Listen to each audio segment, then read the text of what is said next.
Hey, everybody. Welcome to the call. I'm really excited that today I'll be talking with Sharon McRae. Sharon is a PCRM Food for Life instructor in Columbia, Maryland. She's also a health coach who specializes in transitioning families to a healthier eating style. Hey, Sharon, how you doing? Fine, AJ. Thanks so much for having me. Good to talk to you. It's my pleasure to have you. I really want people to be aware of your work because I don't have any kids, so it's really easy for me to say, well, just let them eat healthy. So that you're kind of a specialist in this area, and I want to let people know not only what you do, but how you were able to do it with your own family, because I was so impressed when I met you, which was a little over 4 years ago now, when I was speaking at the first time I was speaking at Vegetarian Summerfest, and we connected right away, maybe because we were both Aries and passionate about healthy eating. But what really impressed me about you wasn't that you ate healthy, because you run across adults that have mastered this healthy eating, but that you had your three kids at the time. I believe your son was 7 and your twin girls were 10, and your husband all on board, not just with a vegan diet, but with a real health promoting, whole food, plant-based diet that was pretty much free of sugar, oil, and salt. And I just couldn't believe it. So congratulations for being able to do it. But how the heck did you do it? Well, thank you. It was an evolution, and it started really for health reasons. My mom passed away of breast cancer about 5 years ago after a 26-year-long battle, and that was when I really got serious about food and its effect on health. I'm sorry to hear about your mother. That had to be horrible. And I think, a lot of us see our family members suffer and die needlessly from diseases that are related to food. It's just so common, and all through my family history, there are cancers. My two grandmothers died of cancer, different forms of cancer in the early 60s. My father's brother died of cancer. My father's aunt died of cancer. So it was pretty scary, and it was actually almost a relief when I realized there was a connection. But that's what really got us started on this journey. I think that basically I had always been aware that there was a reason I needed to be health conscious. When my mother was diagnosed, I was in my early 20s. And prior to that, I was a little squeamish about meat in general, and so I stopped eating red meat for squeamish reasons when I was in my late teens. And then when I was in my 20s, I was a biology major, and I was doing dissections in class, unfortunately, and I started to dissect the food that was on my plate. You know that feeling when you're looking at the chicken? Yep. And so I realized I couldn't eat poultry anymore. And then when I was in my 30s and I got pregnant with my twin daughters, who are now 15, I was afraid of mercury. And so I stopped eating fish and seafood. And then it was really in my 40s when my mom was very gravely ill with metastatic breast cancer. I was in the hospital for long days, and I remember standing in the pantry one day, which is where they keep the food for the patients. And I heard a voice in my head. I know this sounds really strange, but it's really how it happened. I heard a voice in my head that said, "Stop eating animal protein." Did you ever have those moments where you just hear a voice in your head? Absolutely, absolutely. I wish that voice would go into more people's heads. Well, it was just one of these things, and I heard it, and I said, okay, that means vegan, because at the time I was vegetarian. That means vegan, and that scares me to death, because I kept thinking, what could I eat? I'm already so restricted. What would be left for me to eat? How many years ago was this that you finally went to the last push? It was almost 6 years ago. Okay. And, well, I guess like 5.5 years ago, really, to be exact. But I realized in that moment that I needed to try it. I needed to just pay attention to that voice and just try it. And I didn't want to tell anyone, because I remember thinking, I don't know if I can do this. I mean, I loved feta cheese. Did you ever have were there any certain foods that you loved, like any kind of cheese or any kind of? Well, I got to tell you, being allergic to milk, cheese was never my thing, but dessert and sugar, every cake, cookie, pie, or cupcake out there was something that I was on a first. Calling your name? Yeah. So anyway, I just kept thinking, I'm not sure if I can do it, but I'm going to try. And so for 2 weeks, every time my husband Dave would say, do you want an omelet? Do you want to get pizza? I would say, no, I don't really feel like it. But I didn't tell him why. And I didn't say anything to my kids. Now, my kids, I should explain, were raised vegetarian. Again, for squeamish reasons, but also kind of health reasons. I knew there was a connection somewhat, but I didn't know how much of one. And I certainly didn't realize there was one with dairy. So Nobody really noticed, and after 2 weeks was over, I realized I felt better. I felt like I wasn't doing anything to my body that was harmful in any way, and it just felt cleaner to me. And so I came out as a vegan at that point. That's funny. The out as a vegan is, it's so funny. I had a student that was gay and Latino, and he said that when he came out to his parents as vegan, it was harder than when he came out as gay. But I know it was. You would have thought I was telling them I was going off to join a cult. Right. My father was just beside himself, and my mother was already gone at that point, but my father was beside himself. Dave was beside himself. He kept saying, well, now what will we eat? And I said, I reassured them all. My kids were crying, and I said, listen, I'm not changing your diet. I'm changing mine. You can still eat whatever you want, because, again, keep in mind, I didn't know about the China study. There wasn't a forks over knives. I didn't know any of this information yet about dairy. So a little time passed, and after I lost my mom, I got more serious about my career. At that point, I had been working as a makeup artist, which was quite the diversion from my science career, but it's where I ended up. And I realized something was missing, and I decided to pursue certification in health coaching. Great. When I did that, someone said to me, have you read this book by T. Colin Campbell called The China Study?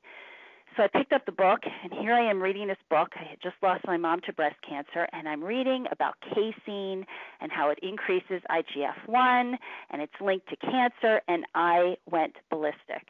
Yeah, that book has made so many people aware, isn't it? I mean, that book, and of course now Forks Over Knives. Let me interrupt for 1 sec, because this is sort of important. I'm listening to your story and your evolution, how at first you gave up the red meat, and then the chicken, then the fish, then the dairy, which I see happens a lot with people on their road to becoming plant-based. What's interesting is, because you and I know what we know from the health standpoint, is when I work with people, and I'm wondering if you do this too, the first thing I ask them to give up is the dairy, whereas that was the last thing. So now that you know what you know, because you did this before you even read the China study, would you ask people to go a little more quickly? Because when you're working with somebody, you probably don't have 20 years. So is that the same way you work with them, the way you did it yourself, or would you do it more the way that I think is asking them first to give up the dairy? And then I totally agree with you. Dairy's first, and I have to say processed meats go along with the dairy, because there's such a strong link with colon cancer. So those are the two things I ask them to give up first: the processed meats, the lunch meats, the hot dogs, those sorts of things, and then all forms of dairy, because even the low-fat dairy, it all has the casein in it. It's all still got saturated fat and cholesterol. I mean, we know how bad it is now, but I did not at the time. I mean, people are so addicted to their cheese, their yogurt, and their ice cream. And, I think sometimes if you give up the thing that's the hardest the first, it makes all the other things a lot easier. Absolutely. I had no idea. And honestly, for me, when I did give it up, it was so much easier than I thought it would be. And one of the benefits that I want to mention is I had chronic sinus infections. My kids were like little germ magnets. You know how little kids bring things in all the time. So my kids would bring in colds, and they would get the cold. I would get the cold, and then I would get this sinus infection that had me literally crying in pain, facial pain, on antibiotics, in bed for 3 weeks, and that would happen to me 3 to 4 times a year. And I went to 4 different ENT specialists, ear, nose, and throat specialists, and all 4 of them told me I needed sinus surgery. They had me taking allergy shots, 1 in each arm, every week. I mean, it was crazy. Well, when I gave up dairy, I never thought about this until a year or so had passed. I didn't get a single cold. And when I finally did get a little cold, it was literally a little cold that lasted maybe 3 or 4 days, and no sinus infection at all since that time. No allergy problems, but no one tells you that, right? None of the specialists will tell you that. It's just amazing how I see people's health improve just by that one change, stopping dairy. And I hate saying giving up, because then it has like, I'm giving this up. You're really not giving up. You're going towards just greater health and well-being. Absolutely. I tell people that all the time. Don't think about the things you're giving up, because then it's about deprivation. When you eat this way, the way that you and I eat, which is a clean, whole food, plant-based, no oil, salt, sugar diet, you will be amazed at how much, first of all, how much more you enjoy food, and second of all, what a variety of food you do enjoy. So this is what I told my kids. I sat them down and told them no more dairy. They cried their eyes out. They were hysterical. I mean, they were 10 and 6 at the time, and they were hysterical. Wow. And I had just met you and saw your wonderful cooking demonstration and bought your book, and I brought home the book from Summerfest, and I started making your recipes out of that book. And my kids were blown away. I started with the brownies, those amazing raw brownies. Yeah, what Sharon is referring to is a recipe in my book on process, which you can get free on my website, eatonprocess.com. Really, really simple whole food plant-based. It's walnuts, cacao powder, dates, and a little vanilla, and it's delicious. Yeah, and I highly recommend that book to anyone who's listening because, honest to God, that book was the number one tool that I used in transitioning my kids. And I recommended it to a close girlfriend of mine who has twins a year younger than mine, and she got her kids to go vegan too. That's so amazing. Thank you. Yeah, and it's not just the sweet recipes, also the savory ones. There's easy, cheesy peasies. My kids love that. So that was one of the main things I did was immediately started giving them delicious kind of comfort foods that were like the foods they had already been eating, but just a much healthier version of them. And that really helped them. And then they didn't keep asking for the other things. I learned, they loved pizza, so I decided I had to create my own version of pizza. So I made a hummus that tasted like pizza with oregano and nutritional yeast and basil and fungi tomatoes, and so I started spreading that. Mm-hmm. What's that? That sounds delicious, actually. Yeah, it's pretty good. So we spread that on an English muffin, a sprouted grain English muffin, and put some tomato sauce and nutritional yeast and vegetables on, and that was pizza, and they loved it. And I'll admit, AJ, I know that you don't like this, and I don't either, but initially I did use the processed vegan cheese. But see, here's the thing. Let me just go on the record saying it's not that I don't like it. I think transitioning is very important. What I say is that I know people that have been vegan for 30 years and haven't transitioned off these foods. But I think, people say, oh, you use so many dates and nuts. Well, I don't even eat dates and nuts, but if somebody's coming off a horrible diet and I can give them a dessert with some dates and nuts and even cocoa powder so that they won't go to Krispy Kreme, I look at these foods as methadone to get them off the worst stuff. So it's not that I don't like it. I mean, I don't like it for me, but for people that are just starting out, I don't think it would be possible unless somebody has some severe diagnosis to go from the standard American diet to the way you and me eat. I think transition is really important. I don't have the time necessarily to transition some of these people because they are so sick, but you do because you're working with children. You're one of the only people I know in the health coaching business that actually has, 10-year-old clients. I couldn't do that because I'd be smacking the parents, Oh, the good thing about it is that when the parents, I come out as I advertise myself as a plant-based health coach. So when people find me, they know what they're going to hear from me. They're not going to hear, oh, keep giving them low-fat dairy. If their child is overweight, that's the first place I go is that, I explain to them how much fat and cholesterol, saturated fat and cholesterol is in the dairy products, how many calories are in those products, how they're not health promoting, in fact, they're disease promoting products. And so I work with the parents, and it's usually one parent who comes to me and the other parent may not necessarily be on board. So it's a little challenging in that regard. And I have to work hard to give them really good recipes, really easy recipes, so that the other parent will start to get on board. Because let's face it, we as parents set the example for what our kids learn to like to eat. And if we are not setting a good example, if I have a mom, for example, who's giving her kids cupcakes and the dad's trying to give him healthy muffins, it's tough because, of course, we're all hardwired to want the sugar, salt, and oil that's in all of these highly caloric foods like cupcakes and all of the snack foods that kids eat. So it's challenging. I'm not going to lie. It is definitely challenging work. But I usually have a parent who's dedicated enough to bring their child to me. Sharon, you just said something, and I want to go over this and repeat that because I think it's one of the most important things that you said on this call. We as parents set the example for what our children eat. And that is so crucial. I think about growing up. My parents, smoked and drank alcohol, and they kept telling us not to smoke or drink alcohol. Well, hello, how is that going to work out? And, by setting the example of eating healthy, the kids are going to be more likely to eat healthy because you only have them for about 18 years, and then they're going to, and maybe even less, because once they start driving. When I go to Costco, which I do all the way, and I'm all the time, and I was the one that got you to finally join. Costco is amazing. They have organic kale, they have organic power greens, they have everything there now. Amazing. In the vegetable section, organic, and the prices are so amazing. But when I go to Costco and I'm checking out, there's a little place where they sell they have these deals for, I believe it is $1.50.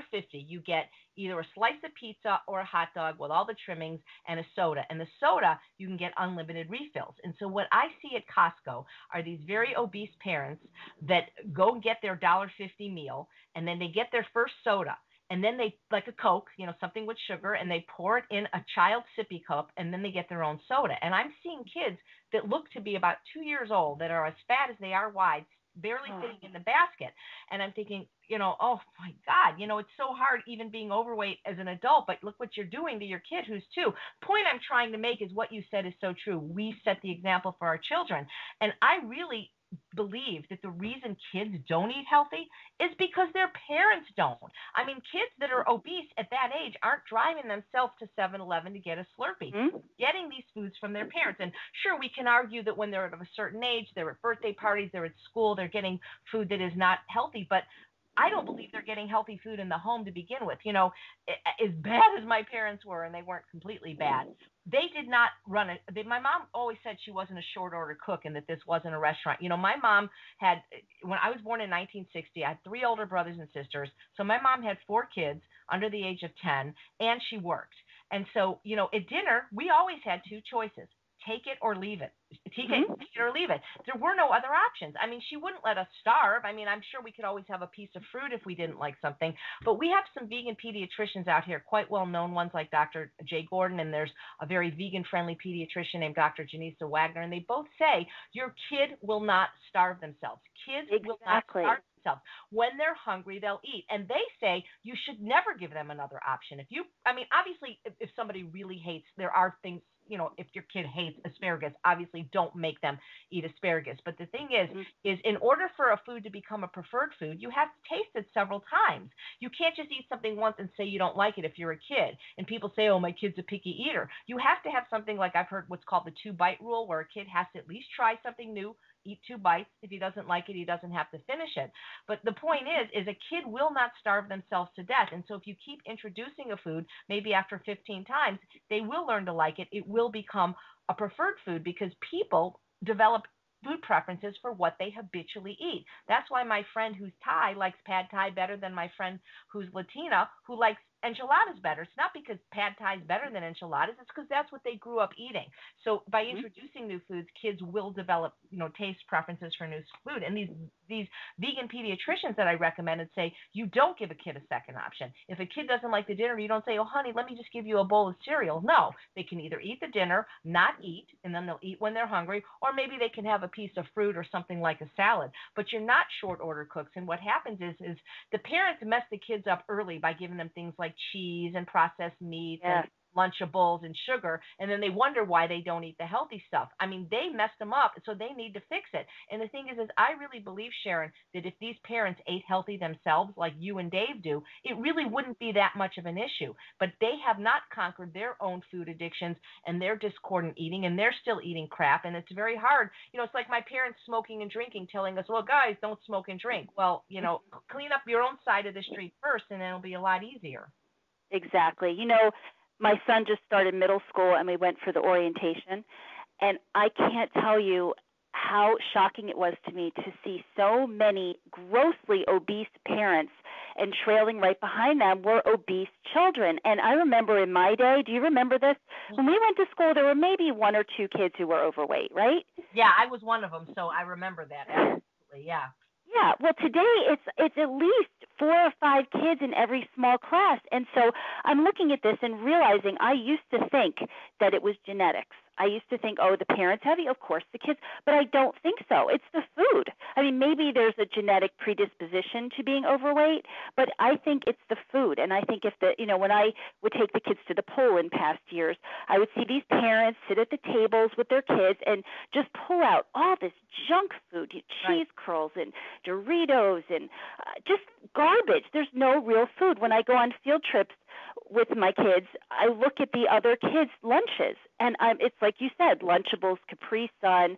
I look at these things. There's no food. Hey, Sharon, the guy that invented Lunchables, I read this in Michael Moss's book, Salt, Sugar, and Fat, How the Food Giants Hooked Us. The guy that invented that product wouldn't even let his family eat it. That's how bad it is. And, you mentioned these obese parents. I don't think I've ever seen an obese child with two slender parents. I don't think I've ever, I'm not saying it doesn't exist somewhere in the world, but for the most part, like you said, genetics loads the gun. It's our diet and lifestyle that pulls the trigger. And Dr. Baxter Montgomery, one of my favorite people, vegan cardiologist in Houston, says what's genetic, what's hereditary is the recipes. I love that. That's such a great quote. It's so true. I used to think it was all in the genes, but it's not. And I think what's so upsetting is that you see these kids, and because you were an overweight child, they're really struggling. I mean, they are really, self-esteem takes such a hit, especially as they do move into the teen years. And it's just so sad because I look at these kids and I think, oh, if only their parents knew. And I really truly think all parents want the best for their kids. I think parents fear depriving their children. They'll say things to me like, well, I don't want him to feel uncomfortable. I don't want it to be a war zone.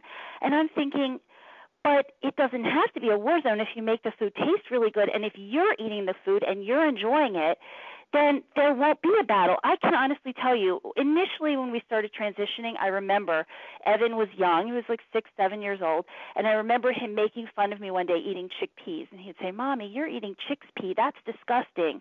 And I would give him things like avocado or nuts and seeds, and he hated them all. Well, now those are his favorite foods. Yeah. He can't get enough of those things. So it's true what you said.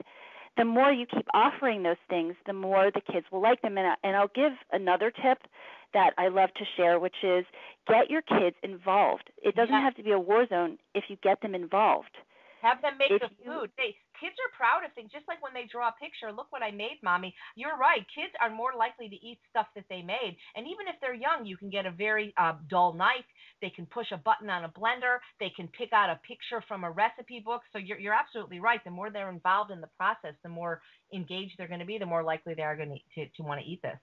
Yeah, and not even just the cooking, but also the choices. You hand them a recipe book and saying, what looks good? Which recipe do you think we should make? This one, you pick them out in advance, but this one or this one or this one. And then you take them to the grocery store and you say, let's pick out a new vegetable. Of course, this is all age dependent. Depending on how old they are, you can give them some autonomy. And the other thing I do in my kitchen is I have a little Lazy Susan on the table, and it's full of spice blends and flavored vinegars and things to season their food. And I'll let them season it however they want it. They can add whatever things, if they want to add nuts, seeds, avocados, raisins, currants, whatever they want, they can add to their salads or what their main dishes, because that way it's personalized, it's theirs. You can have pizza night where they have their own toppings, or like you talk about potato bars all the time, or whatever it is, and they can choose what they want. So there is some autonomy there. Right. And like you said, when they create it, they're more likely to eat it and enjoy it. And then they feel they do have some control over what they're eating. And also what you're saying is you've made it fun for them. You're mentioning how you see how these overweight kids struggle. The pediatrician I mentioned who works for a lot of the celebrities, Dr. Jay Gordon, who wrote a book called Good Kids Today, Great Kids Tomorrow, who advocates this kind of diet.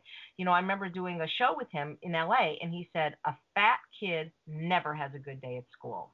And that stuck with me because people don't realize that, hey, the movie Fed Up, which a lot of people in our movement liked and others thought it didn't go far enough. One of the things I want to bring up about this movie, whether you liked it or not, is all the people that all the families that they work with the kids were very, very obese.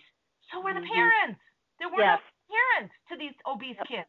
So this is learned. This is what they ate, what their parents ate, Absolutely. There's no question. I thought they did a good job of showing the sadness experience and the isolation experience by these kids. I wish they had done more in terms of talking about animal protein and more in terms of processed foods other than just the sugar. But I think it was a very eye-opening documentary, and I hope a lot of people see it. Well, it was just sad because I think one of the kids was like 15 and he was having gastric bypass surgery. Nobody has to have gastric bypass surgery, you know? I mean, you told me about the Dr. Garth David, who's the gastric bypass surgeon that gets all his patients to eat a plant-based diet. You don't need gastric bypass. You don't need to feel full on a tablespoon of food. You can feel food on all the food you want if you eat a whole food plant-based diet without oil. I mean, you can stuff yourself thin. It's just so sad that this information isn't out there. You know, I had this lady. I remember I've been teaching cooking for 14 years now, and for the last 6 years, the emphasis has been more on the health than just making culinary masterpieces. And I had this lady, she was brought to the class by a friend because her kid was at Children's Hospital because he had some kind of cancer and he was 4 years old. Well, Children's Hospitals all have McDonald's in the lobby, whether it's the one in Pennsylvania or here. And I'm thinking, what's wrong with this picture? You're giving the kids the food that got them sick in the first place. But I was talking to her about Dr. Joel Fuhrman's book, Disease Proof Your Child, which I think for a parent is absolutely a must read because he talks about how what you feed a kid the first 10 years of life sets the stage for their future, and that he feels that pretty much all adult cancers are caused by what a kid ate the 10 years of life. And so I explained to her, at least give him better choices. And she goes to me, but he likes chicken McNuggets. And I'm like, oh my God, I think don't you sometimes just want to smack these parents? It takes a lot of restraint, but I try to put myself in their shoes, and initially, where I was years and years ago, and realize they just really don't know. And they're pediatricians, because unlike the pediatricians that most pediatricians don't know anything about nutrition because they don't get that training in medical school, so they won't hear it from their pediatrician, and they certainly won't hear it from the school system. You go into the school system, you see the big posters up on the wall advertising milk. So, I'd like to tell this story too. One of my girls was in middle school, and she was taking a class where it was about nutrition, and they had to go around the room and tell what they ate for lunch that day. And my daughter said, I had a hummus and kale sandwich on sprouted grain bread and carrot sticks and an apple and a green smoothie, whatever it was that day. And the teacher said, well, what did you have to drink? And my daughter said water, and the teacher said, well, that's not a healthy lunch. Oh, my God. And my daughter said, why? And she said, because there's no dairy. Oh, my gosh. So that's what the kids are hearing in school. That's what the parents are hearing in school. So how would that mom know? So I have to try to be empathetic. Right. It's very sad, and I do. Your Child is a fabulous book. I highly recommend it for everyone who's a parent. And I actually have a Facebook group that I co-host called Disease Proof Your Child. So parents get on there and share their tips for, That's a great, how do people get in touch with you? Not even just if they want to hire you, please let us know that, but also you do have a really strong presence on Facebook, and these are all free resources, because I do think it's important for parents or any of us that eat what the world thinks of is differently to have this support. So what are your resources out there that people can find you? Okay, I have a Facebook page for my business called Eat Well, Stay Well. So they can find me there. They can also come to the Facebook groups that I co-host. One of them is the Disease Proof Your Child one for parents. The other one is called Eat to Live for Optimal Health. And that one's a general health, plant-based diet-oriented health promoting Facebook page.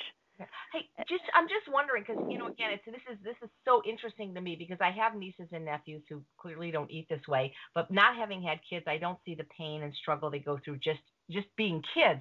But do your kids get teased for being different or eating different? Because they certainly look good. I know they're at the top of their class as far as your kids are really, really smart, but they are eating differently, and do they get teased, and how do they deal with it? Today, do they get teased? No. But did they get teased? Yes, especially when my girls were in middle school and they were bringing green smoothies in every day in clear cups. The other kids would say, what is that? It looks like sewage. And middle school is a very tough time for girls, and so they had a hard time with it initially, and then gradually got to the point where they got tough and just blew it off. But when their friends come over for play dates, they know how we eat, and I make them things like your brownies, things like green smoothies with, really good stuff in them so they taste really sweet and fruity, things like black bean chili with sweet potatoes and, really good tasting food. And so the kids come over and they really like the food. And then later when the parents come to pick them up, I say, well, just so you know, your son ate black beans and kale today. And the parents are always blown away, and I share the recipes. Kids can be very cruel, and I have tried to instill in my kids the confidence to know that what they're doing is the right thing, not just for health reasons, but also for ethical and environmental reasons. So one of the things I did with my kids is I shared the movie Vegucated with them. I sat them down, I had them watch it. Now keep in mind, my kids, unlike the majority of kids, were raised vegetarian, so they've never eaten meat, and they didn't really realize what the meat industry was. They didn't really realize animals were killed like that. And so it was very traumatizing to them, but I'm glad I did it because I wanted them to have it on all levels so that later in life, if they're exposed to peer pressure, try this. You've never had bacon? Just try. I wanted them to know, where does the bacon come from? And now another thing I do with them all the time is I take them to all the vegan festivals. They come to Vegetarian Summer Fest. They go to the DC Veg Fest, the Baltimore Veg Fest. We have an Earth Safe chapter here, so we go to Earth Safe potlucks together. I want them to be around other people who are like-minded, who get it on all levels. So they hear the conversation about all of these things, and I think that gives them the confidence that when their friends do tease them, they know, despite the teasing, they know they're doing the right thing and they stand firm in their convictions. My son one time had a party at school, and it was an ice cream party. And so I contacted the teacher in advance. And, these days so many kids are lactose intolerant. It's really not that big of a deal. But sure. I explained how he ate. And so I brought him up some frozen banana ice cream, which is amazing, right? Mm-hmm. And it's funny. I had that last night and made it for Charles, my husband.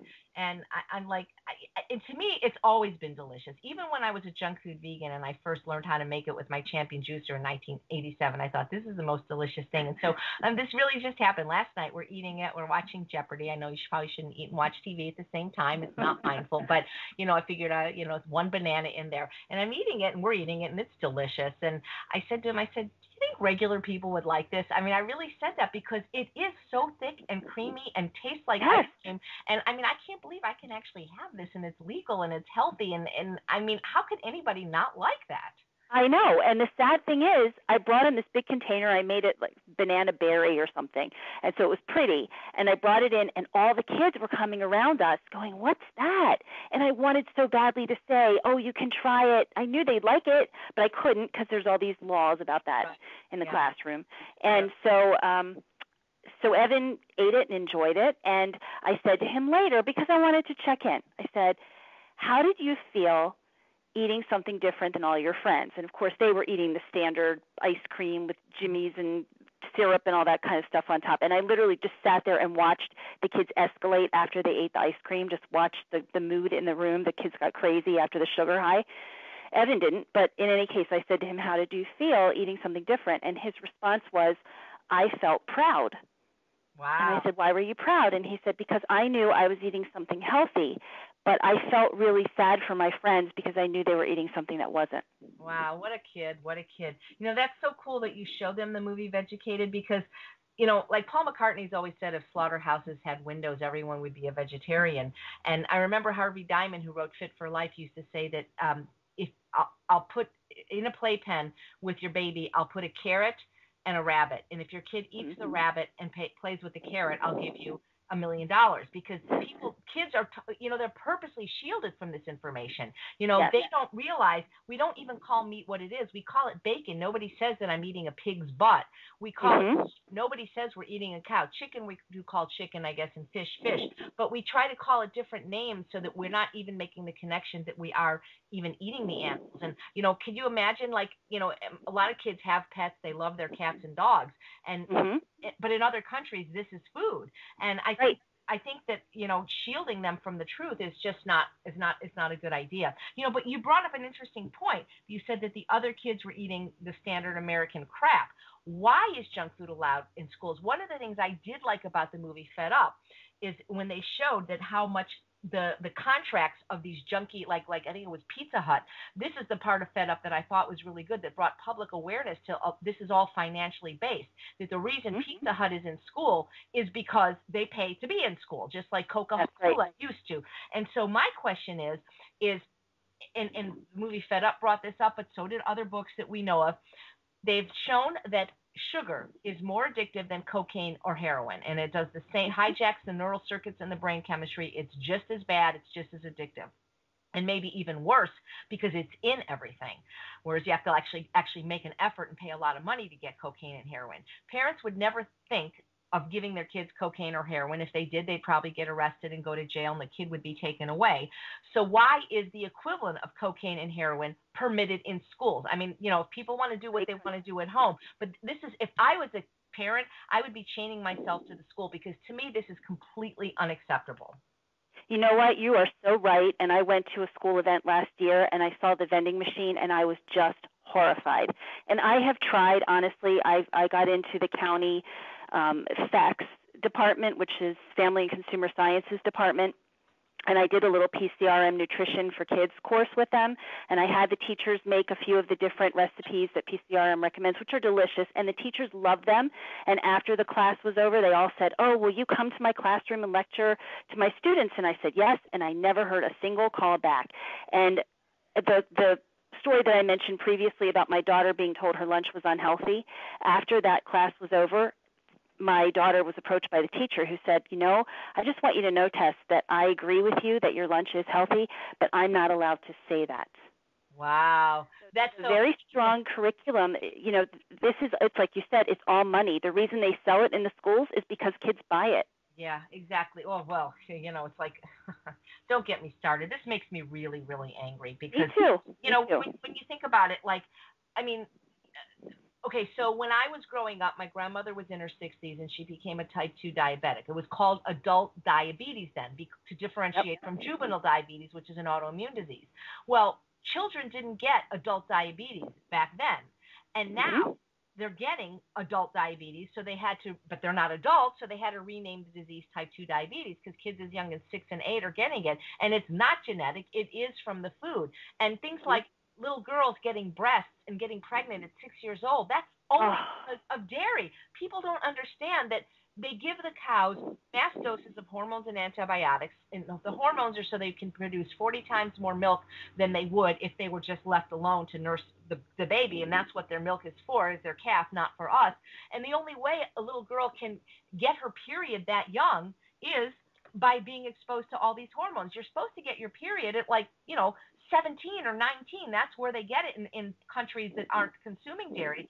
And people don't realize that when sexual maturity precedes emotional maturity, this is when really bad things happen. And this can be prevented simply by not giving your kid dairy.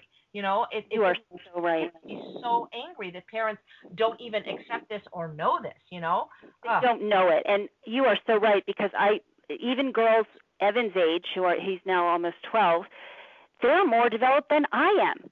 And girls aren't getting their periods early. Thankfully, my daughters were considered late. They were 14 when they got it, and that was considered late. Right. But I know so many other parents who say their girls got it at 11, 12. I mean, my pediatrician was telling me to give my girls the talk at their 11th appointment checkup when they were 11 years old. And I thought, now? Yeah, it's crazy. In the old days, people that you didn't get married until you could have kids, and people look this up on the internet. I'm not making this up. People in countries that don't eat dairy, they're getting their periods about 17 or 18 years old. That's when you're supposed to get it. So your daughters were later than most Americans. When I think of it, I got mine at 11, and it's just, the younger you get it, the worse it is. You're not supposed to get it that young. And if we weren't eating dairy, this wouldn't happen. I just wish we could send a wake-up call, at least for dairy. I mean, sugars, and, everybody's going for sugar. Sugar's bad. Don't get me wrong. I hate it. I wouldn't eat it. But dairy is the real culprit here. I mean, if I could wave a magic wand and just get people to stop one thing, that's what I would stop, is dairy. I think it's the most destructive force in our diet. It's the highest source of saturated fat, and it seems to be, for people, the hardest thing to give up because of those casomorphins, those addictive brain chemicals, and it's basically in everything. And it wasn't enough. We had pizza with cheese. Now we got to stuff the crust with more cheese. It's awful. Crazy, In the restaurant industry, if something isn't selling, you know what you do? You put cheese and bacon on it, and then that's the special, and everybody buys it.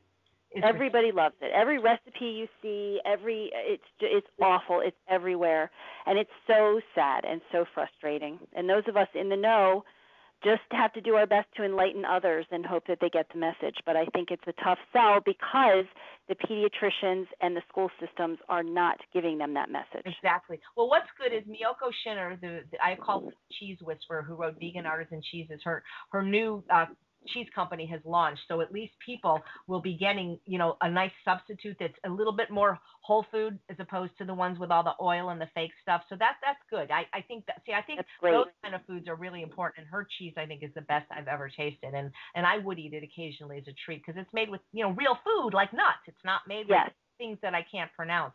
So here's my question for you, maybe the most important question.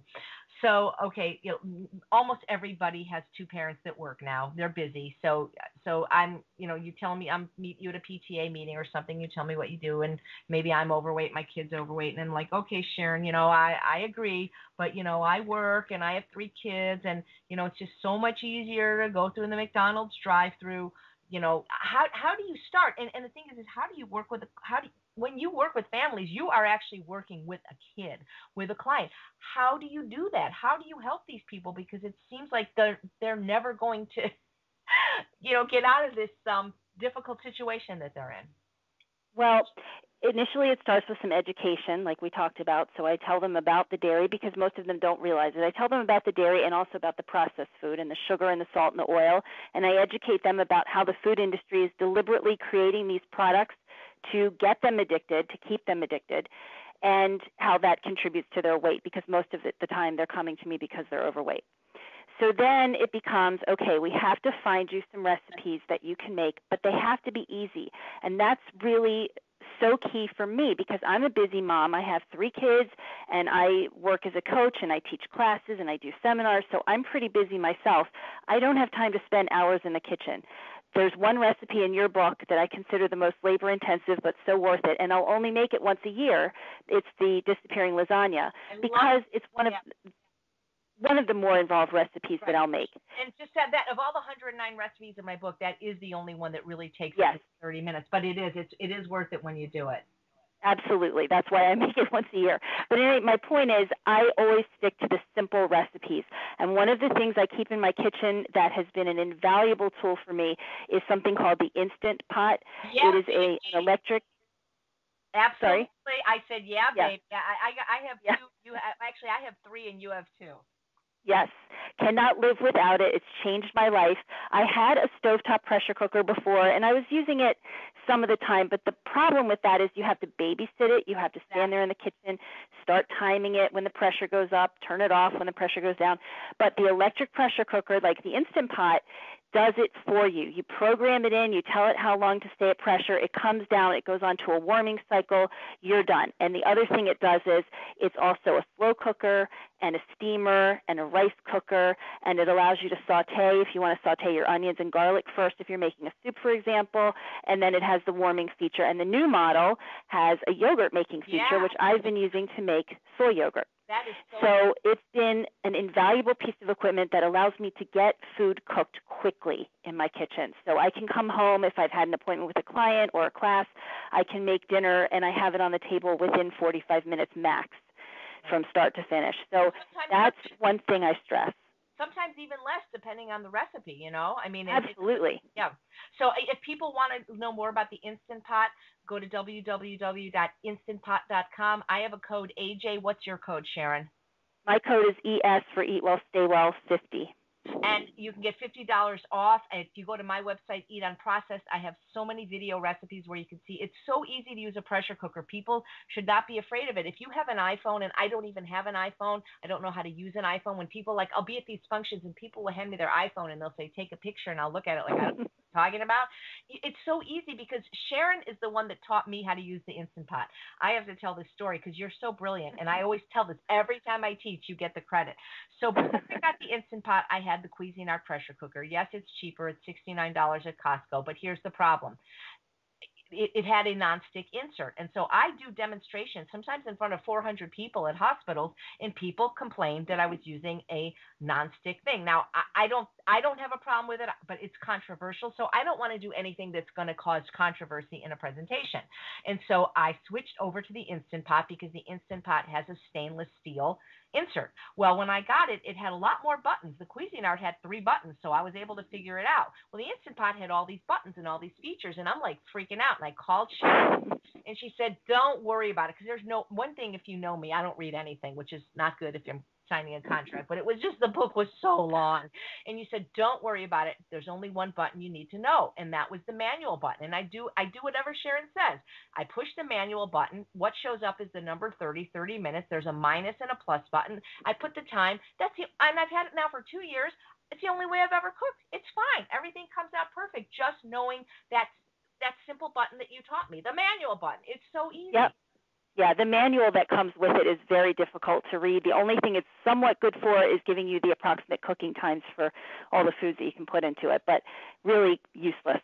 Right. So just use the manual button. And they do have a good website with a lot of information and some videos, instructional videos, and troubleshooting. And they have very good customer service, I have to say. So we love our Excellent. I have 3. Sharon has 2. Now I have 3 because I do presentations, and when I do something like my red lentil chili, which is my favorite recipe, it makes me love it. Well, that's not going to feed enough people, so that's why I have so many of them. But they really will. Even if you don't have kids, if you're listening to this call, there's still some great information here, and that's the first thing I teach with people I work with is that you have to get a pressure cooker, because everybody says, I've been plant-based for 37 years now, and I've heard I can't eat healthy because I don't have enough time and I don't have enough money. Well, as far as time, we all have the same 24 hours in a day. But once that initial investment of that pressure cooker is, you're going to have more money and time, because when you cook your foods from scratch, when you're buying whole foods like lentils, you can get them for as little as 49 cents a pound in certain markets. When you're buying processed food, vegan or not, that's what's really expensive. So when you cook these foods from scratch, like the beans and peas, they're practically free. And with the Instant Pot, they take no time. And I love what you said about the difference between an electric pressure cooker and a stovetop. I've got nothing against the stovetop model, but when I get home from work late and I have an hour between getting home and then having to teach my class, and I have to feed and walk my dog and get dinner on the table, I can throw everything in the Instant Pot, put it on for 10 minutes. I can walk my dog. I can take a bath because it's electric. And when it's done, it shuts itself off to a warming setting. Can't do that with the stovetop one, guys. Also, I travel with my pressure cooker. So when like for instance, I just did a conference in Las Vegas, and I cooked, there was one meal that I ate out at a restaurant called Sweet Tomatoes that was like Soup Plantation, where I was able to get, plain baked potatoes and salad and vinegar for dressing. But I cook all my meals in my room. I cooked my greens every morning. I had a refrigerator in the room. I cooked my potatoes. So yeah, that is the number one. You're right. For parents transitioning or anybody, you got to have a pressure cooker. Without the tools, you're not going to be able to eat healthy long term unless you can afford somebody to just cook for you. Right, and it's not just the tools, but it's also the recipes. So like you mentioned, the red lentil chili, you have a split pea soup with sweet potatoes in it that we love. So you find your couple of go-to recipes, and one of the tips that you taught me, AJ, was to save your old empty spice bottles and then measure out the spices for your favorite recipes in bulk and then label them. So whenever I go to make red lentil chili, I just grab this spice bottle that has all the spices measured out for red lentil chili, and it's so much faster and I can make it really quickly. So I have my rotating recipes that I use, and pretty much once a week I'll make each one of them. Now, that doesn't say I never experiment and try new things, because I do, but it's always so important to have your go-to recipes that you can make quickly and not have to think about it that much. And I usually have most of those ingredients on hand, so it makes it very easy. The other thing I wanted to mention is another piece of equipment that I absolutely love is my food processor. Oh, yeah. Because that allows me to chop up the vegetables quickly for any soup I make or any stew or any salad. So that's another thing. Of course, you can use a knife and a cutting board if you're that kind of person who can meditate while you're cutting. That's great. But for me, it's time saving that I'm interested in. So the food processor is another invaluable tool. We are 2 peas in a pod, because I'm with you, because, I don't have the best knife skills, and I do get distracted easily, and it's so much easier to just throw an onion in the food processor and have it chopped. Or for me, I go even further with my laziness. I buy pre-chopped onions, and that's the other thing. If money isn't the biggest issue, you can buy everything pre-washed, pre-chopped, kale, everything. You don't have to necessarily do every component from scratch. And also, even though I had at one point before it broke the really expensive Cuisinart, I have a $50 one now, food processor. So it works great. I got it at Walmart. So you don't have to necessarily have the most expensive of everything. But I do agree, you've got to have at least a pressure cooker if you want to be able to sustain this with your family. And the other thing, you have one of these, I know. The other thing I really like is my Vitamix, which is a high-speed blender. Now, this is not an essential, but it's definitely something I use a lot. I use it to make hummus. I use it to make smoothies. I use it to make salad dressings, and I make my own tomato sauce in it. So it's another piece of equipment. It is an investment. It's not cheap. You can probably get a cheaper blender, but you'd have to cut up everything you put in first. Right. So that's another tool that I often suggest to people. Right. So we got the tools, we got the parents' willingness, but how do we do it? I mean, don't think I know you work with some children. Do they freak out at first? Do they cry? Because I can't imagine if you're a parent that's already working, 2 jobs, which all women work 2 jobs because the women are usually the primary caregivers at home and doing all the housework, and they have a job and they're stressed and they're tired and they don't have time to take care of themselves or eat right or exercise. And now you're asking them to do this, and the kid is, do the kids generally rebel when you come to their house, or how does, because I can imagine you said they don't want it to be a battleground, but the thing is ignoring this problem isn't getting it to go away either. Right. No, I don't go to their house, first of all. What I do, though, is when they come to see me in the office, I bring them samples of food and the recipe. And so they get to try new things with their parent there. And if they like them, I hand the recipe over to the parent. Or I say, what don't you like about it? And then I'll look for an alternative recipe. So they're getting to taste new things, and their parents getting to taste it at the same time. And I think that's very effective in teaching them that, healthy food can taste good. That's my message. Healthy food can taste good. So again, they're working with me. I don't have any parents who bring their kids kicking and screaming that they don't want to change their diet. These are kids who realize that they don't feel well or that they don't like the way they look, and they want to improve. So they already have a little bit of motivation. They're not dragged to you kicking or screaming. And and this is for everybody that's listening, not just kids. The reason healthy food doesn't taste good is because of eating unhealthy food. It's like people that are completely addicted to salt. When we get them off salt for 30 days, they'll say, wow, this rainbow chard is so salty. Well, of course, food does taste naturally salty when you stop assaulting your taste buds, with adding so much salt. And so it does take some time to neuroadapt for healthy food to taste good. Dr. Goldhammer of True North Health, where I work once a year at the holiday cooking extravaganza, always says that if healthy food doesn't taste good, you really need to fast. And so by taking away the unhealthy food, the healthy food will taste good. But again, I have this sign and I give it to all the parents. I make copies of it. It says, we have 2 choices for dinner, take it or leave it. And at some point, the parent has to be the one in control and setting the example. And I really do think if more parents ate healthfully, we'd have more kids eating healthfully. And I also think, you were really lucky. You were able to transition your kids at 6 and 10. We got people here that have teenagers 16 and 17, and, they've got peer pressure and all kinds of things.